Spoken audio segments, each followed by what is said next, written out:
2017 season also one game ending in a draw and a win by and a 2018-2019 truncated normalization ye piano sin chain ye be far 2020-21 season a has G League no omu wini one and a bako ending in a draw 2022-23 Kotoko 2021-22 Owini one and the Dr. Prosper Nategum and a bako ending a draw and a 2022-23 has winning one and a back in ending the draw 2023-24 now Dr. Samba Bium has the home back Kumasi and a odd season usually from 2016 no back be ending the draw back be winning results near 1-0 1-1 and goalless draw into say wow be winning nanke was say 1-0 na second leg in here 1-1 or 0-0 and now say first leg in the pie na second leg na end 1-0 or 1-1 but that season you know Kotoko has 3-2 ever has home. That was 2023-24. Has home near Kumasi. And the second round of the game also, Kotoko has 2-0. It was the season now, Sivi Mukwala Desi. In 2 games against us, she had 4 goals. 2 in the first leg, 2 in the second leg against her to Folk. And the last season. Your player be our share, what me about 4 goals in a single season. Ediatia Kotoko has. Mukwala, a magic, no. Mukwala, be anti me. So, bet you must have 4 goals in a single season. Never Kotoko has. Mukwala and the cross are recorded. But 4 goals in a single season. Okay. And Nhube Hoopa and Sana Kotoko air tono. Then last season, first round, no, Dr. Neboye, Omushe 1-0. And a second round, no, and the goalless draw under Abdul Karim Zito. And at this season, 1 goal na Samba Bium. Kotoko share has Wakra. 1-0 into pair the metrics na yikitano it was a second round we and the goalless draw or 1-1 that is per the 1-0 score line AC from 2016 from 2016 yes Bano only once a penalty yes only once a game na back we draw na back we win yes 2 legs no yes for the quadiki akofa win e waka just win you draw yeah and na win no kofa no so e follow metrics no sa 1-0 na yeah it's into goals games no said the lack and goes in time then emba and a draw no so a draw so every season be a my 1 draw until and na the total draws no across but the last time has a win a league game against Kotoko 2015 the last time has a win a league game a Premier League game against Kotoko 2015 that just has a call almost 11 years yes Omuntimin share yes. Kotoko league game. Yes. League. Yes. Ome lusu 3. From 2016, Ome lusu 3 I draw 4. 2016. The last 2 games I has about Kotoko show money na. The last 2 league games I has about. But mommy when 2015 from 2015 Bepemene you were year ni biwa yambo. Yes. League you know. Yes. But from 2015 Bepem sa time way 2026. About a Premier League game has Ensha Kotoko in the Premier League game. Yes. We usher in 2015 from 2016. From 2015 eba no Shebium. E o league game. Sa game no ho ne share e koso wa him. Am born wo aye Kumasi aya 1-0. Has be share 1-0. Yes. Since that 1-0 omun share Kotoko league game. E o league game. Yes, and the last 2 the last 2 Kotoko winning na proud to. But you cut league games. League games. And odi ho komo no. Yes. Now, onim say Ken the second best attacking side in the league versus the best defensive setup team in the Premier League na Asia China. Na Ufa League na Kotoko 28 goals. Na Ken 28 goals are Ocean or the second best in terms of goal scoring. And na Heart to Folk Ashe 15 goals. Or the least second most goals scored in the league. Na Uyi 11 Wonders are Ashe 14 goals has and the least Ashe 15 goals in the Premier League. And in terms of goal scoring, has form no in this row. Now, adi ebi interesting pa 28 goals are Kotoko Ashe no. Emu 21 Ashe no fie. In the league game e wo fie. And emu 7 pen Ashe na away. Sabrabim.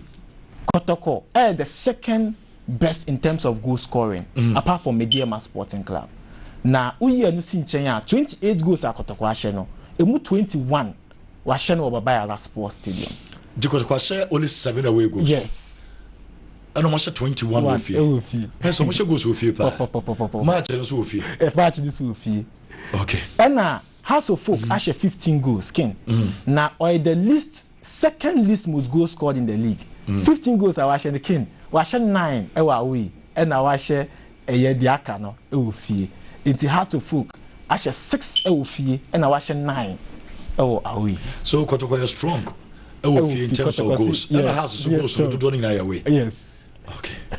The here say game empire. Empire. So obi hyɛ no. ɛwɔ so obi hyɛ na king say metrics ni ɛyɛ say ebetumi end in the draw ni bibi so betumi esi na Heart to Folk abo 11 away matches season way 11 na wabɔ no wa win 5 wa draw 4 we lose 2 only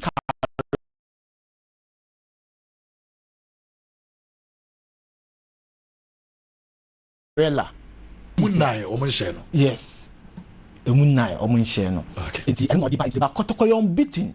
Who unbeaten sides in the league Summer Tex ewo ho Kotoko ewo ho Nations FC ewo ho Mediama Sporting Club ewo omo no ukom home a untumi nshom Kotoko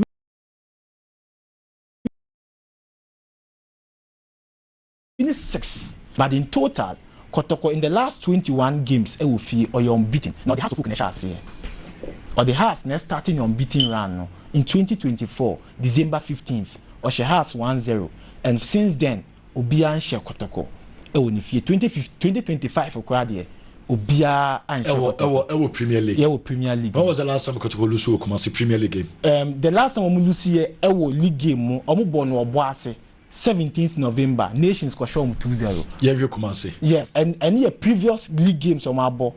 Yes. Yes. Omo show 2-0. Omo show 2-0 no. And omo see omo home no. Omo dia ba Kumasi. Kumasi no omo dia ba no. Omo ni nje ubeka ya ken. Na Kotoko akosi obo ase pa o. Se oba be boni league games wo. Wa akosi obo ase. But only suit to Heart of Lion, san lose to Nations no. And also ombo wo hobium. And odi ba Kumasi. O she has 1-0. And no share has 1-0 no. We kuta sa win ni mo ama sisi abe 21. Amo san di beshia. Has biom. Enti o kuma say Kotoko 21 matches o Premier League. Yes. Obi entimi share. Obi entimi share no. Wow. And we win 16. And our draw a total of 5. Enti positive records. Omo very strong go fee. Now, o share adeba kwa me pese observe the last 5 away matches of Heart to Folk. Odim say has o share na untimente away o share na untimente. Yes on so share wa untimente the last 5 away games has games on Mabono away no say has share first go untimente also share na untimente so also share has untimente phobia yeah this on pele but the last 2 wa share na obi an share no go the last 2 has in concede said the last 2 oni hohoi only 11 wonders. We share 4 goals on concede. The last 2. But the last 5. The last 5. Yes, and the last 5. Karela sheni 2. Wintimi ante. Also elbow draw against Indiana. Goalless draw. And also media masan share no 1. Wintimi ante. And at the last 2. O share hohoi 1-0. Hohoi ante. And o share 11 wonders 3-0. 11 wonders antimi ante. And to say o share has. The Sunday got Boba to has at nimpe. But almost the back to Kotoko net mupe. And so on. Kotoko last 5 home matches. Omo unbeaten. Said yeah kind 10 matches in the league and omo win 6 ewo fie. I draw 4. And the likes of Brekum Chelsea munina etumi abe 5 points against Kotoko. But then share teams are Kotoko bomb the last 5 na emu baako pe. And na eye top 14 the last 5. Share 2 goals against Kotoko. Mediama Sporting Club Emma Kotoko betete record so che say Kotoko bo ofia o she obetumi ate o she Kotoko a obetumi ate Mediama share 2 oba back and again o she the last 5 in each of the matches the last 5 emu ba akopɛ na Kotoko anhye goal that is against Brekum so based on Kotoko stars no say e den on benya goal den on mehye goal on betumi ahye goal e den on betumi ahye goal going into the fixture and Hearts of Folk so away omutimi shegu omashe 9 away 6 ewo fie na just has amodin so away yes na Kotoko 28 goals awashe no emu 17 e second half emu 11 ye first half Kotoko 17 goals for second half yes and 11 for first half yes ewo 28 goals for match this season Kotoko amodin ye second half okay yes and nobody call into the game okay. Now Heart to Folk a share 15 emu 8 so your second half and the akano 5 no a first half into 7 no 7 a first half into okay into just has a balance has more goals to away home. And a second half 8-7. Yes, but a balance on a bit me share. Time was has goals to do. Yes, 8-7. And first half 7, second half 8. Kotoko first half 15. First half 11. First half 11. Second half 17. Yes. Records in favor house. In favor house. Yes. Now Kotoko conceded 14. Kotoko conceded 14. Now 14 na Kotoko a conceded 9 first half or conceded 9. Yes, you touch Kotoko first half. And a house balance. Conceded go first half. And a sound balance or house. House beat me first. Beat me second. Wow. Shaban. Yes, yes, and then a build up. But when him say your farm metrics now, you see, I was anka baako any in a draw. Into per the start, and I was a second round way. Kwesi Adawchina game and 0-0. And now 1-1. But did Dramani Befa has on Kotoko in every match and ending the draw. Was so Shana no show. Did Dramani Befa? Yes. Almost 3 matches. Almost 3 matches. President's Cup, Kotoko Shani 2-1. Top 4. Or share Kotoko 2-0 and a league game Kotoko share 1-0. Now also by 3 matches in the beyond. Yes, on pie game. On pie game. Also Obesha na so be lose. Yes. Obesha. Now I dey back my game this year interesting. So when him say Mohamed Kamara, goalkeeper no, league game has in share 3 matches. Kamara. Yes. Sir. Yes. Kamara dey say team si share pa. Then has in share. Ana mena bigi ana mena me hu ma dream ba so say it's a camera there me don't so mission pa ana but we have to focus but has no more mission da yes with the big match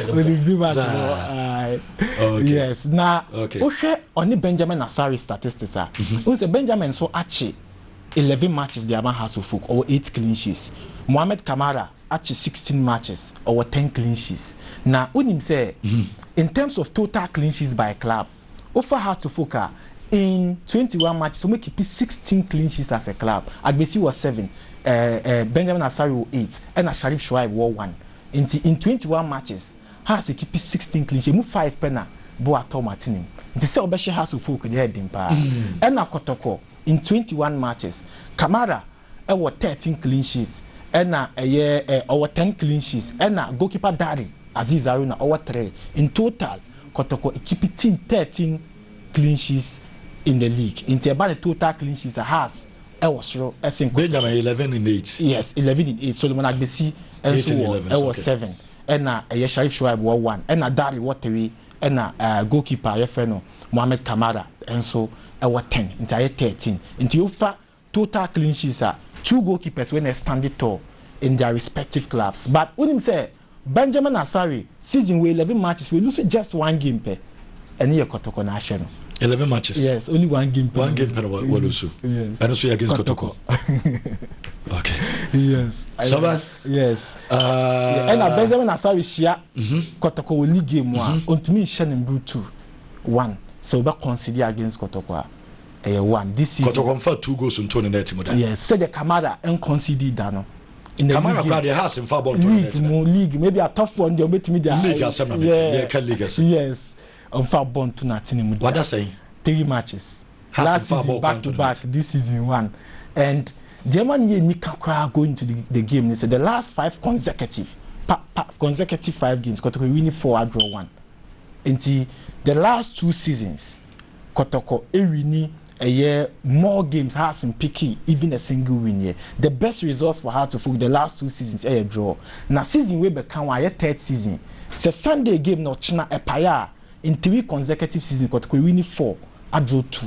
Has in 3. Say has winning or China we didn't at least we be breaky sa jinx but for now in 3 consecutive seasons. Shaban. And why did now a bad but now can me per se the possible status no.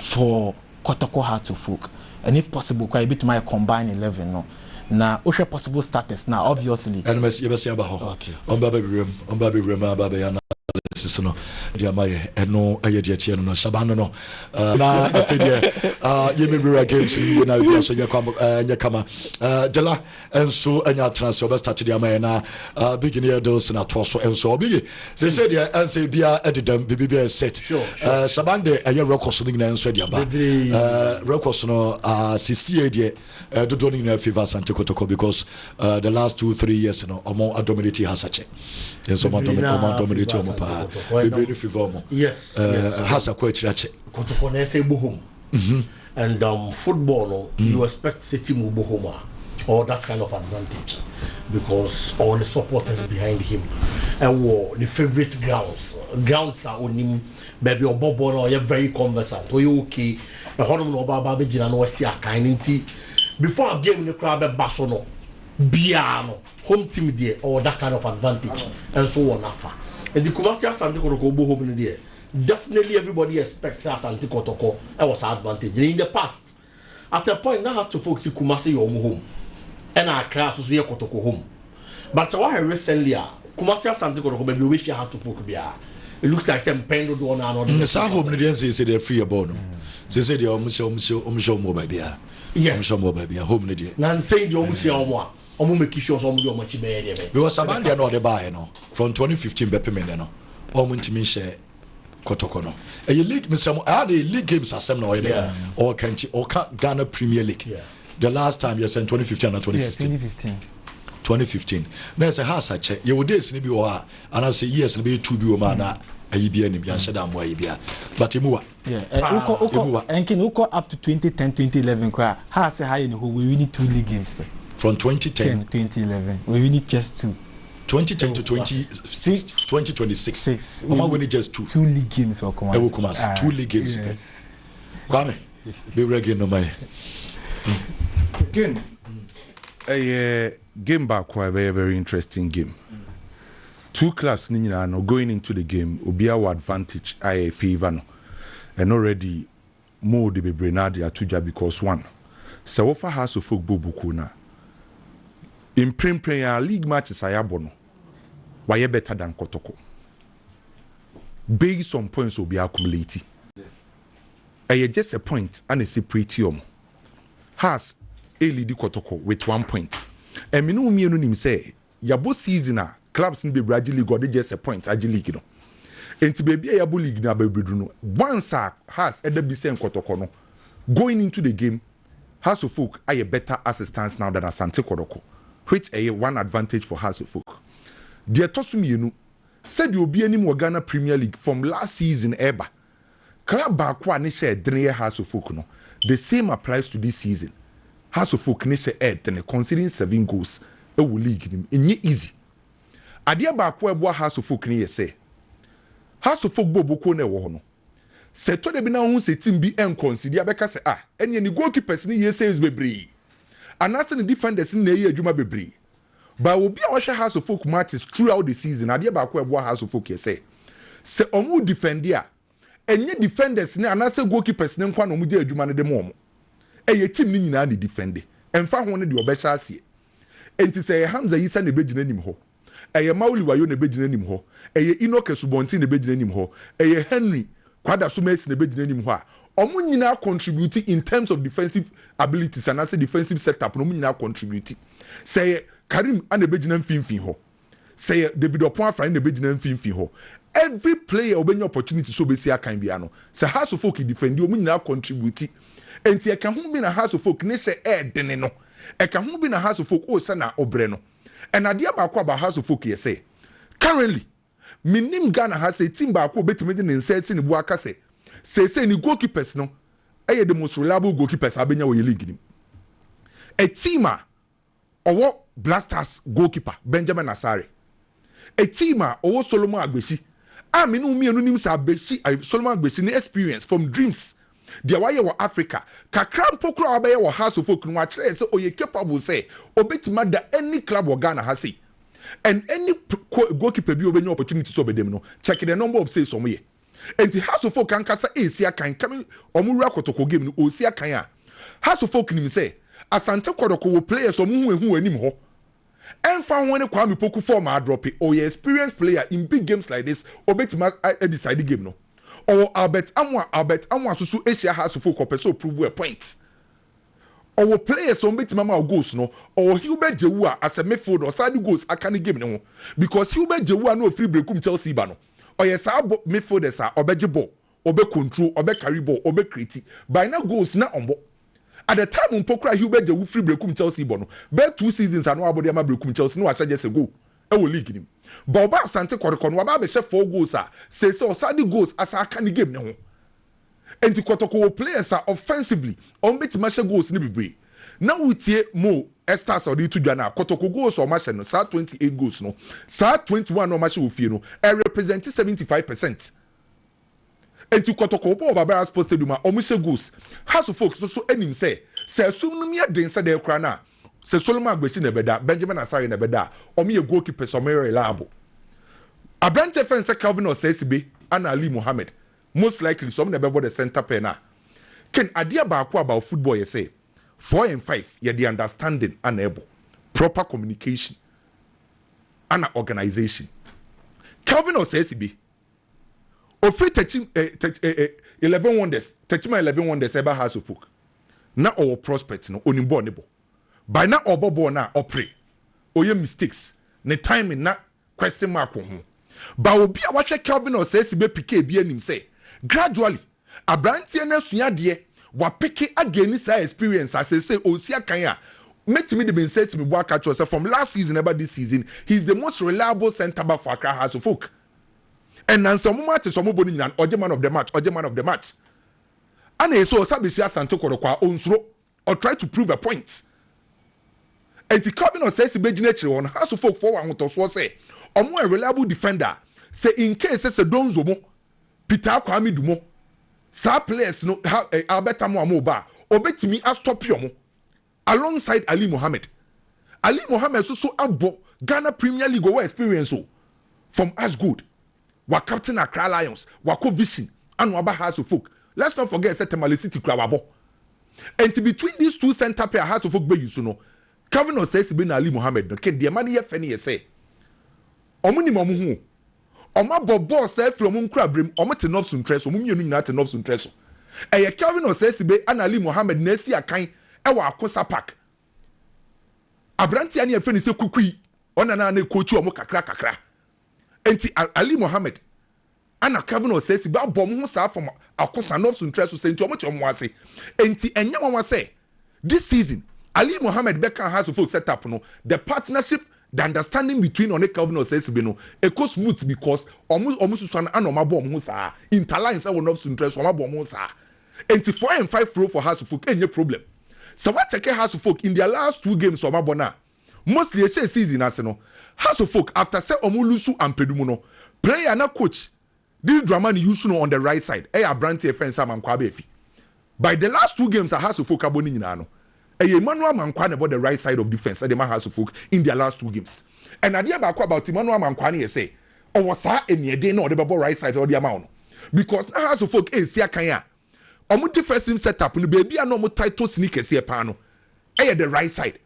And to playing against Asante Kotoko Mpokra first leg in Mpokra no any match so maboni nyina baby ana opponent use baby ana Kotoko use no baby amankwa ba afigina by say so last 2 games Emmanuel Mankwa ne edin and to say what take House of Folk Calvin says be nebo as a right center back na Ali Mohammed abo as a left center back and to mostly Calvin says be esa cover the right back no and to say House of Folk say Emmanuel Mankwa ebo on so GDS so betima boni ye na Ransford Mensah abo as a left back and he has to focus from the goalkeeping department and a 4 players on bed nature no has to focus ewa regime say omo ye capable so betima stop us Asante Kotoko attack no on mo show omo demonstrate and currently our Ghana Premier League omo ye the best defensive setup abenya we league nim has to focus in the midfield Karim the controller on the calmness distributor no on the beye or that experience from Bechem United, Nations FC, on slow teams akesiye. Because Karim is so against top clubs wait me about 1 year. Say in case I see about Ali Mohammed, House of Folk Ali Mohammed, no about Calvin or Sesiba, or pushing David upon Afrani at the Ben Finfi ho.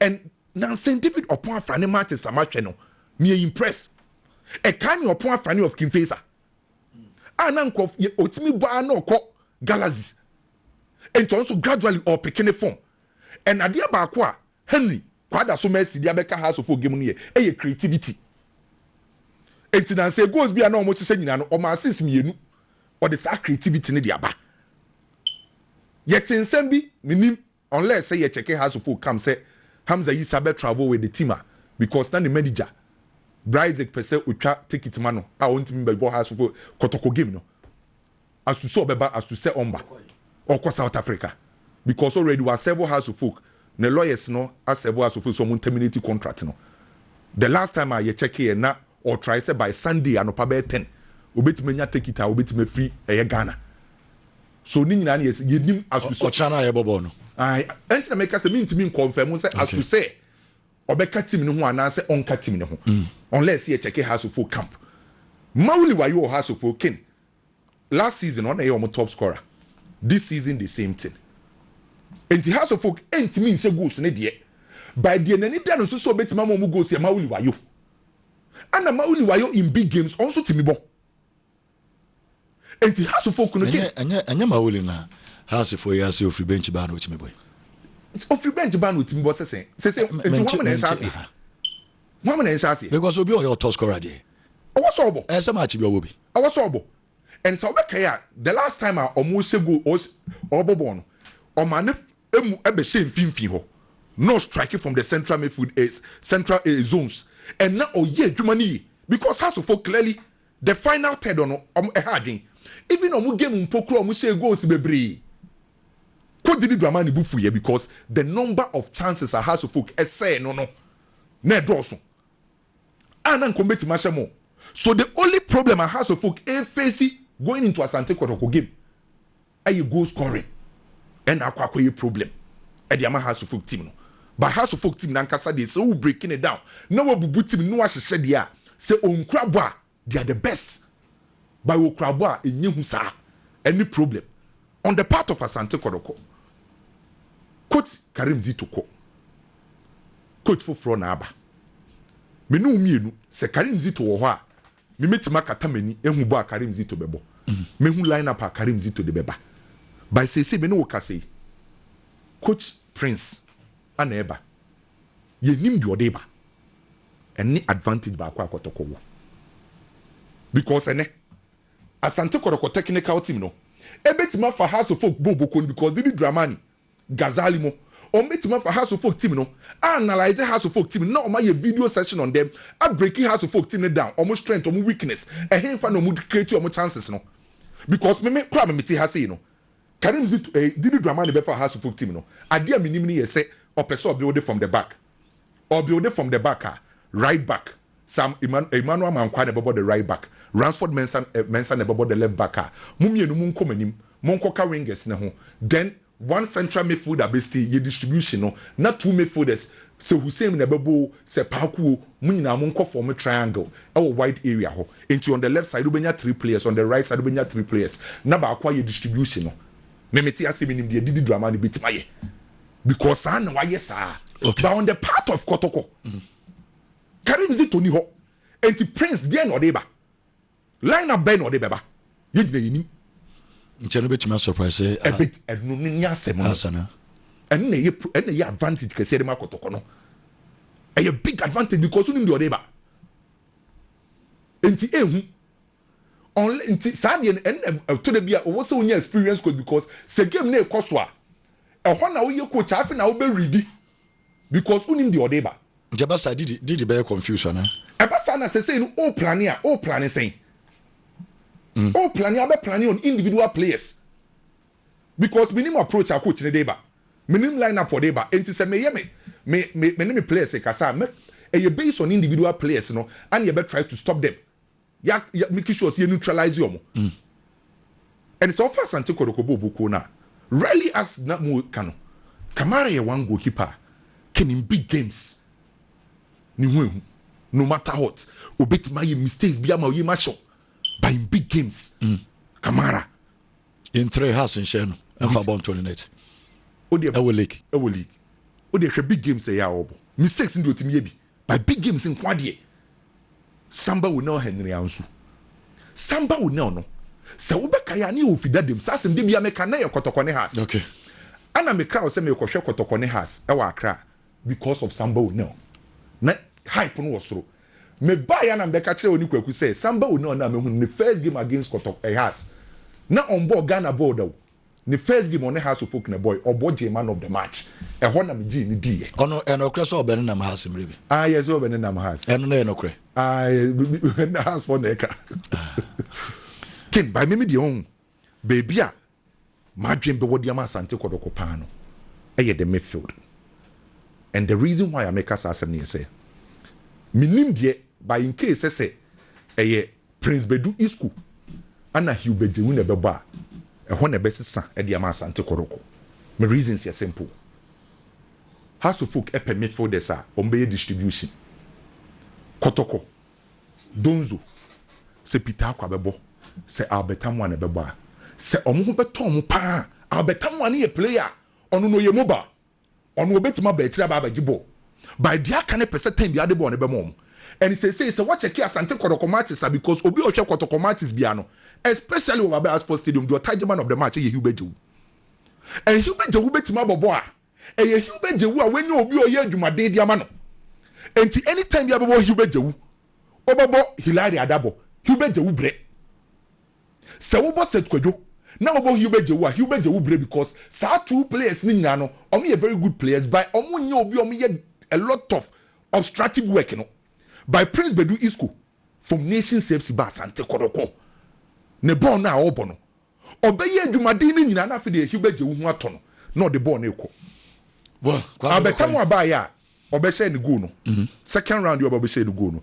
kohwe pass na nka yinya sa match ni onya video na kohwe pass na Hubejewu edema Abetamu ano ono na J ball because that time Prince Bedu aye adwuma ni nyina o J ball the ball na ekwa ana ode nam pagya ball no because ono de na say obeben penalty box no enti se wenye obi obeye adwuma no mfimfi ode ama no na o drop ma ne drop baby a Kotoko for lack creativity I just said tembia Kotoko the ball ne for wings ana wings on currently Kotoko wingers ne nya wingers omutimi ma go sa Peter Kwamidu obebo ball na and player ba kwa onya house o ha na adwen pa Peter Kwa sakra akwatime bo house pa obo o che house for home Saka Dauda aye on and off kaka se Donzo obetima operate na inti se Kotoko betima creative be Ken DJ Bam bam DJ Bam the mini huni ye me expect goals be bre game we mu me expect goals be bre game one win a game on paper Kotoko advantage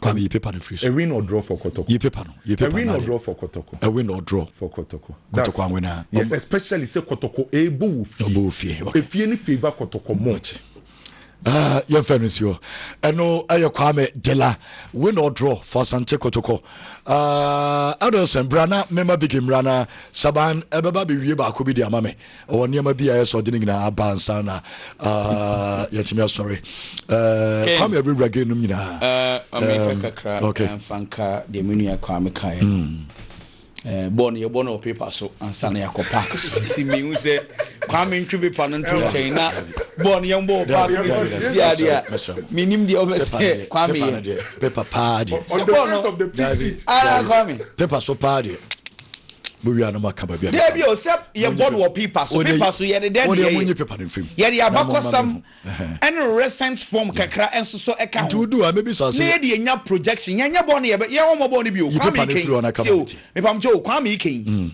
ye nyina ye nim say Ali any o say sibe omo boy ye mfichire no mo ba be bo heart to folk partnership ne fa into on paper we your projections are clear on be solid nyame adom na se game no kodru menka asa sei nsi baba kokoye mfom so a ana Kwame na wayere nti ye de ye be din komo based on factor ewo ho no kwasem ewo ni se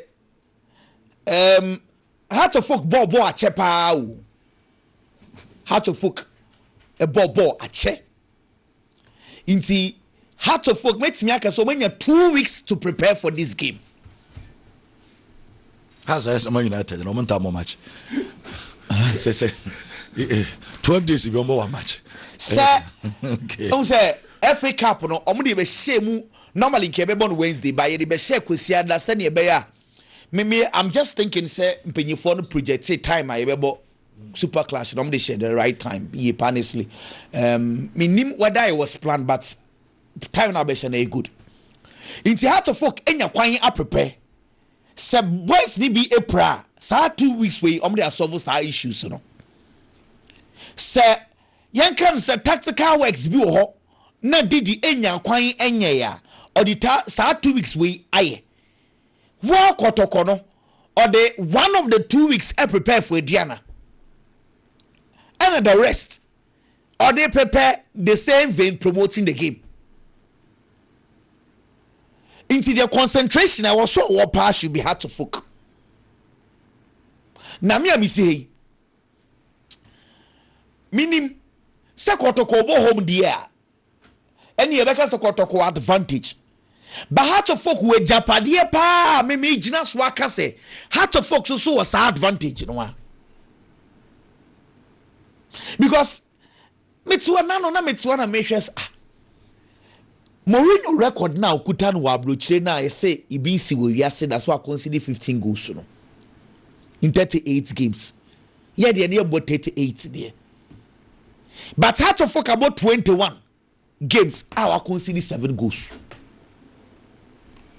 me no ka say broni bi na yes ade no a enka de bia o mebo ball ye be gina no so aka say how are you able to score against such a team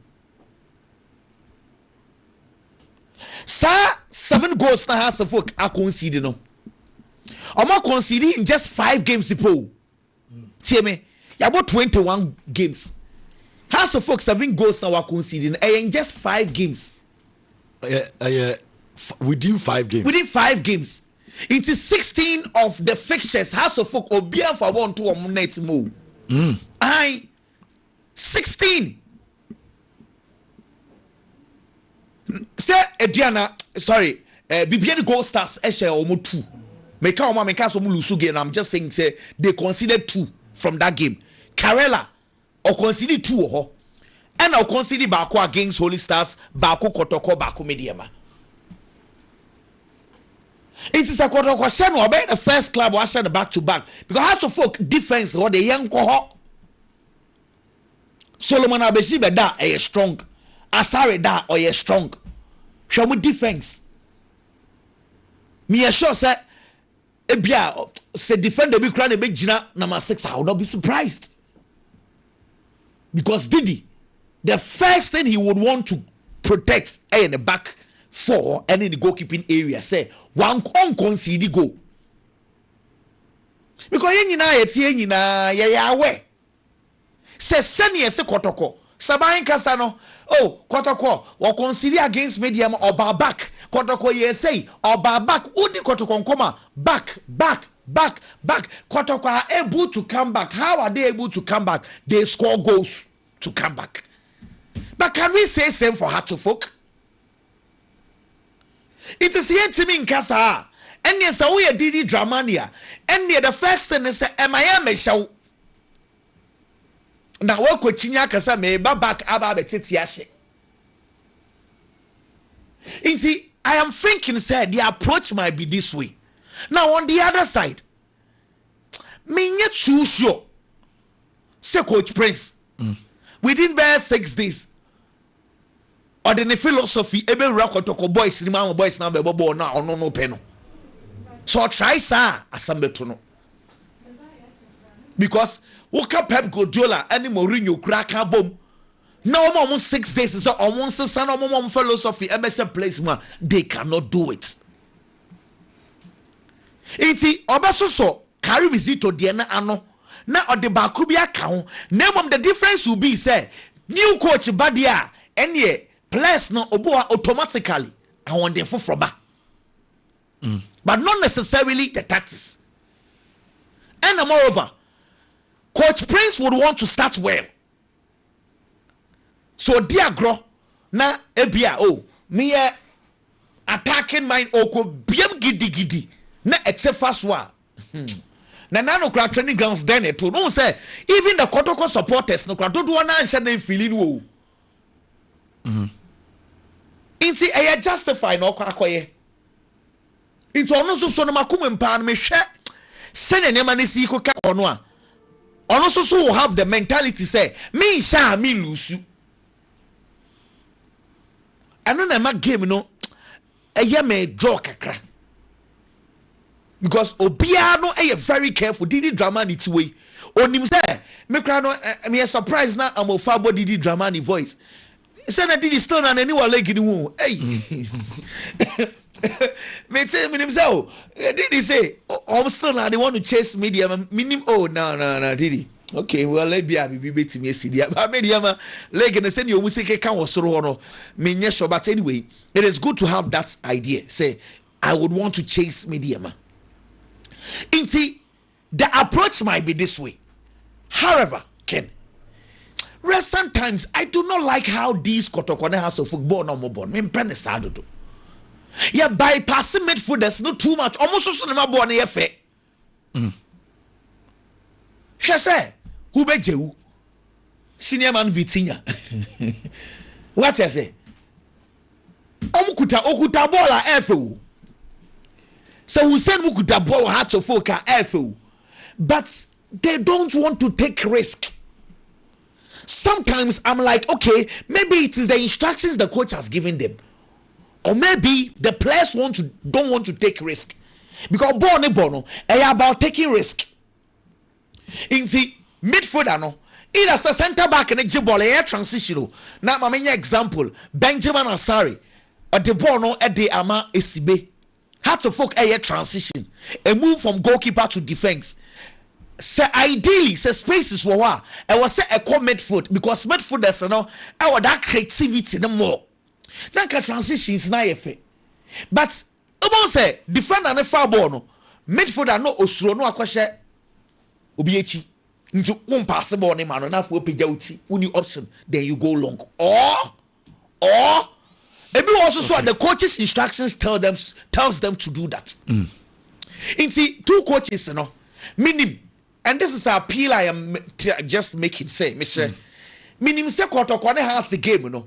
Say now saying send the money now we see and say a board draw obia who so no be akofia so game. Ye more rival games are. Yes, will be say. Now one day when you know Sabanka can one day allow crowd with no. 0-0-0 sir. Ade. Because obia you careful. I draw there. Obia sumo adwono. Say game way I draw obia sumo adwono me boa. Normally coaches no yes sir. Coaches no instructor boys but I'm born the too much. So obia sumo. It is one defenders and the ball no bebre. Now ya who say obia no need defense na line no obia woni di achiro. Nti once a park like kakra because obia wo ne half. Na midfield space na ya kakra. Tibon long ball na second balls. Kotoko has ball second balls nkwa. International coaches minim pass game here drawer. Coach Prince Asumbejono, Didi Asumbejono. Nemo. Yambo rival games sir. Supporters nyame ado mo chrombeba. To be very honest, kwaya Kotoko for faso aton game no. I am impressed. Kotoko. Yamo mabaso. Me sure say omaya de honestly because me dey go almost so sign if I see say at least omaye bibia omama news was system omaya de utiminya news kan utiminya bi oba bia every time they are giving us videos back to back they are going men supporters no crash so now makwaye mini banner it is good I see that to say nti eno no me pese omuhu adwuma na omaye no ese so omuhu so mfaso say ebe yebeko stadium 25,000 30,000 then it will motivate them that next time if you do more we'll get the supporters back nti nyame adoma supporters ne beba na mbom mo amumba ball no mesremo mama supporters nka stadium why na munya tinko because send yesi air fredomi sa boys ne ba na ball ne nyefa yes so be pam wo. Well, let's keep the supporters play good football. Tinko ni ntwane sa nema no. Yeah, you free. Bege, bramo kakra na shaban fa record kakra ba ko bi mreme na ye mfa dia kan na mesiona.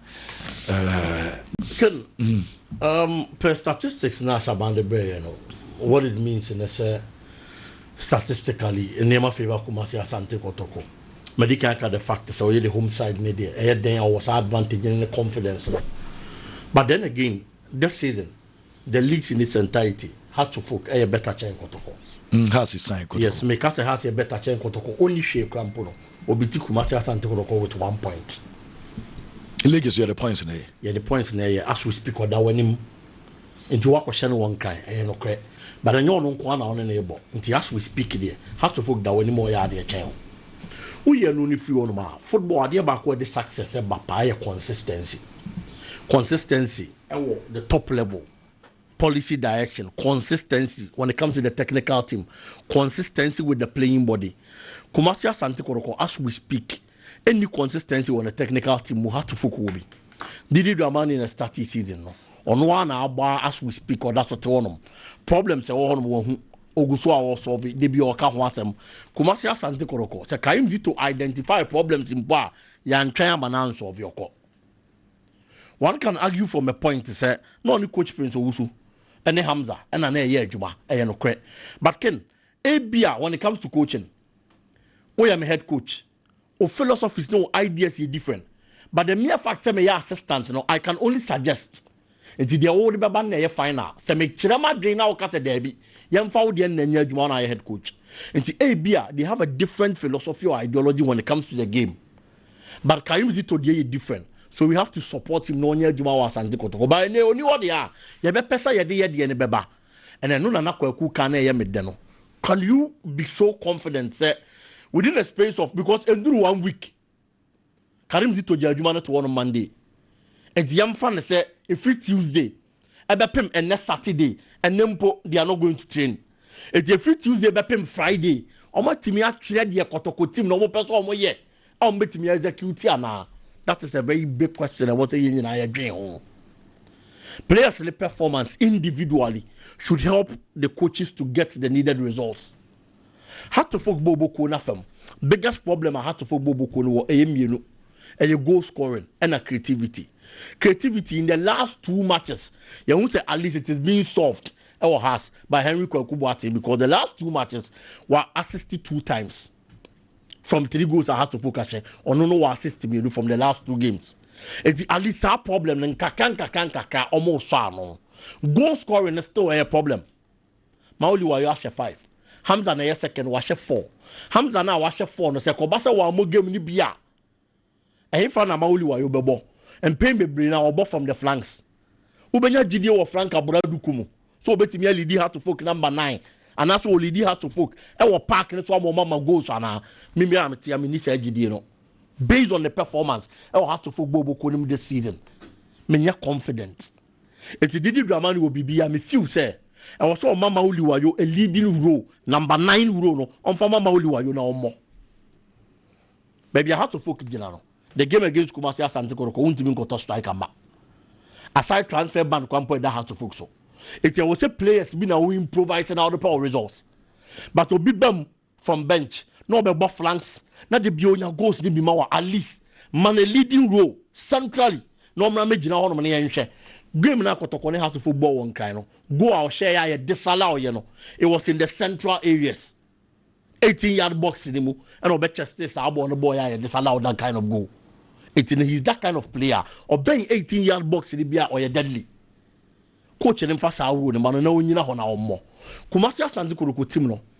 The defensive shape of the Kotoko team, especially the central defense. Na me wo gidie wo but the last game they played in the league, ama me gidie na teko. Omle Heart of Lions game no. Samba O'Neil ever present, good performance. Henry and super performance na questionable. Even with Samba, especially when it comes to set pieces, no positioning questionable. Corner kicks, free kicks.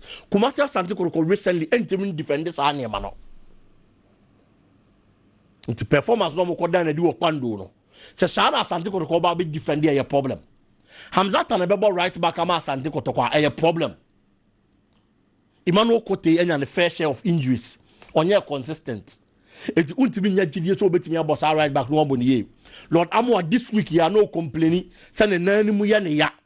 Until possible say Abia no so amo. Hamza ta obema that defensive solidity because of center back. But offensively, a Jumana Lord Amo ani Kote ye no. Crosses no be ba attackers na mo mapema to ball ni no. Net ni no ontimi nye.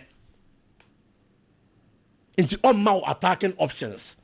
or that flank of Kumasi Asante Kotoko. Eko basa when ya wingman and I say wide man on only be very effective or sa flank on ma say yes Saka Dauda say be ye Donzo say be ye Hwan now when to me and very effective was our position now Kumasi Asante Kotoko one flank a whole flank be ye ineffective. It's attacking wise Kumasi Asante Kotoko born or more bono position baako and as a line baako ye twa hono ma free hono. And only a problem. I want to Kumasi Asante Kotoko technical team no. Oma draining oma tension the team koso. A Jumana Kasiana Bejina you wet Joso. Ken. You started season na abetamwa hone ya abetamwa. Abetamwa ko ye no. Kotoko need to be an obe step up no aye Juma Asante Kotoko. It was you bet Joe step up. Edma Asante Kotoko bobo ko no. Goals na oshe.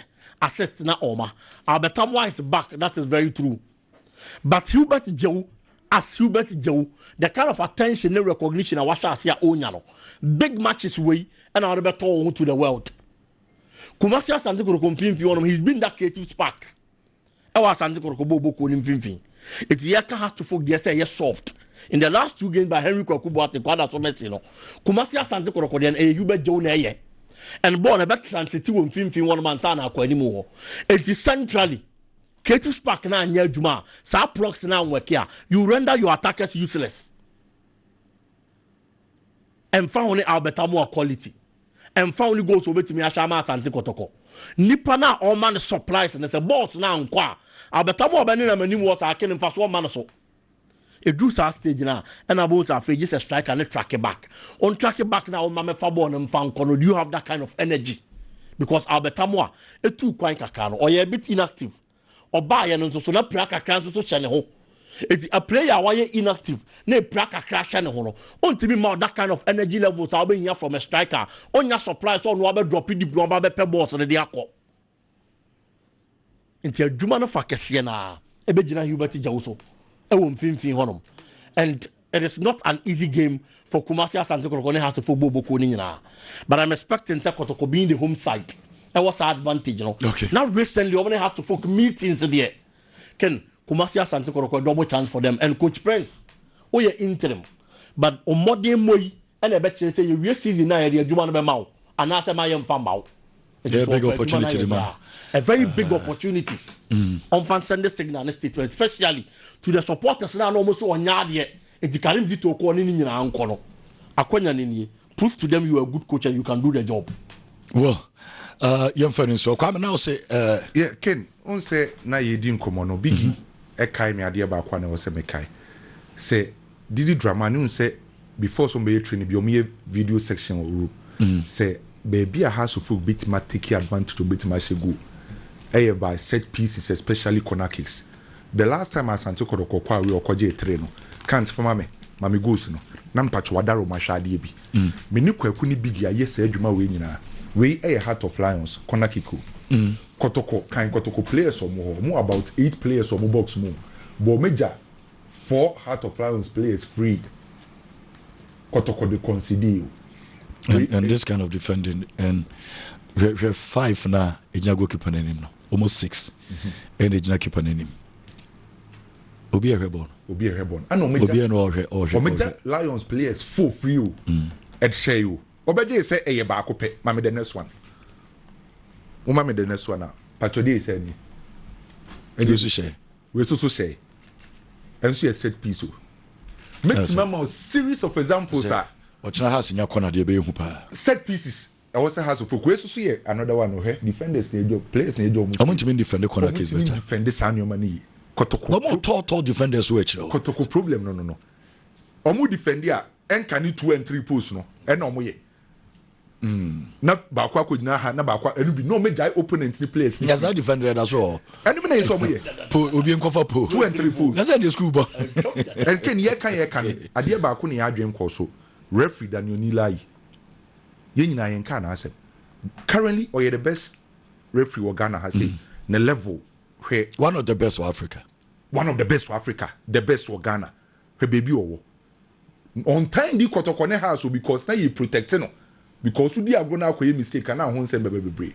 The last time officiating Kotoko has 2020-2021 and the last time we say big game, big Kwame, one fan show, house share. One said, we remember man. And see, the last time I would do, I would want to say, house share. But on Uyfim. Okay, and yeah, Kopi say, as a top referee, where match or co-officiate here, Nigeria and Morocco. Enti Kotoko ne has na also timi timi of Nigeria Morocco na wedding now to be didi here Kotoko ne has me expect say Daniel Nila you say already nkofo raise concern say oye ote akra say enti ni so man officiate ama enti me hope so benya good day okay no officiate game ne kama but that's semeba so bi na ayeski